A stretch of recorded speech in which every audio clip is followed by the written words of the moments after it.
This video is presented by Western and Southern Financial Group, a game plan for your financial future. Every great team starts with a strong foundation, and your future should too. With life insurance built like a championship roster, Western and Southern helps protect what matters most so you can focus on winning today while planning for tomorrow. Whether you're just starting out your journey, building your dynasty, or ready to retire like a champion, Western and Southern has the right play for your life stage. Visit westernsouthern.com to get your free life insurance quote today. Western and Southern, built to win. Chargers at Broncos here for a AFC West showdown. Denver clinches the 1 seed with a win. So if they win this game, that's it. No other stipulations. They have the 1 seed. They will be on a bye next week when we get to the first round of the playoffs. No Justin Herbert in this game for the Los Angeles Chargers.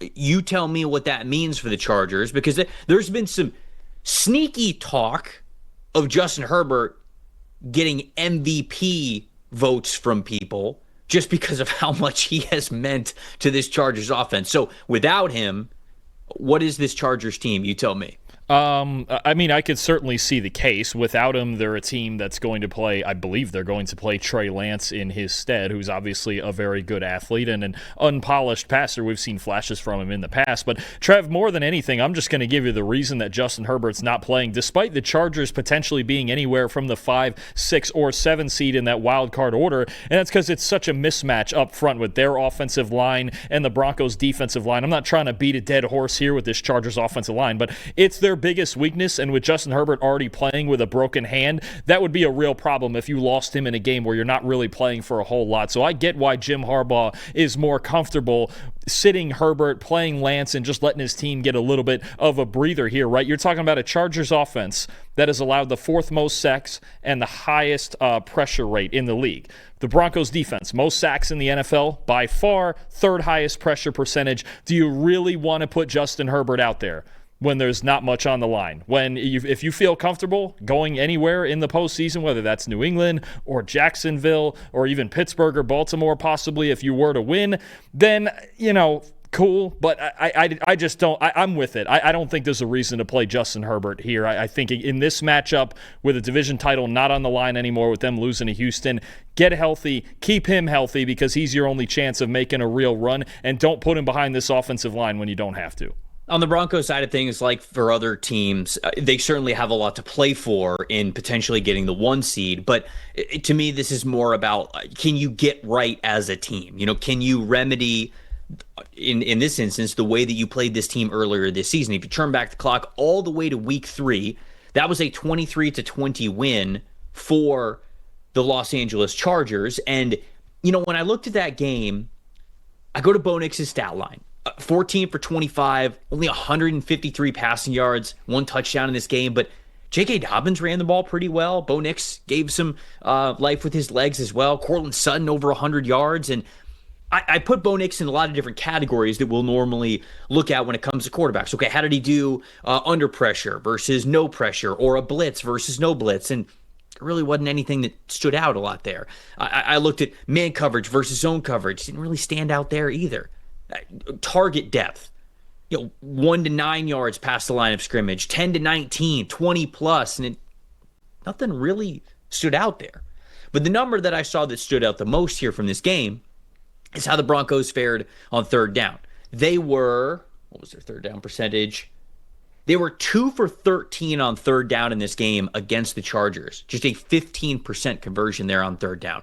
Now, for the whole season, they are 10th in the NFL when it comes to the best 3rd down conversion number, just over 40%. And then when it comes to the last 3 games, sort of a what have you done for me lately, they're 7th. They're just over 46%. So the majority of the time, they have been a pretty good 3rd down team.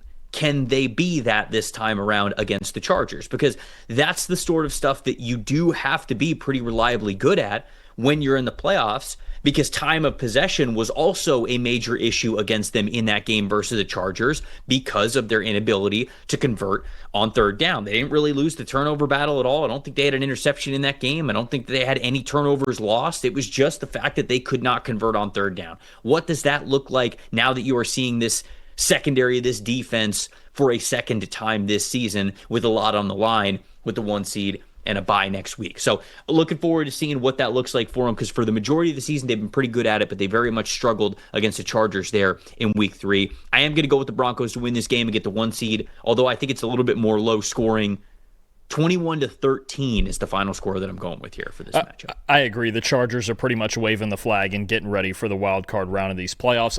I think Trey Lance could go out there and look solid. I think Greg Roman is the right offensive coordinator for him to develop under. But at the end of the day, the Broncos are playing their starters, and we'll see how many more guys the Chargers are sitting down in hopes that they get enough rest to win a playoff game or two. Broncos 24, Chargers 14.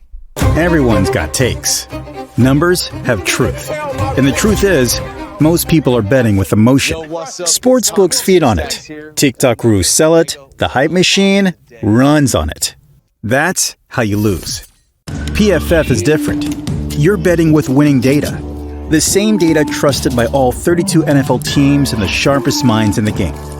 PFF betting tools take every prop, every matchup, every angle, and run them through our custom models. Built on the best football data in the world. What comes back is your edge. Simple, sharp, and built to win.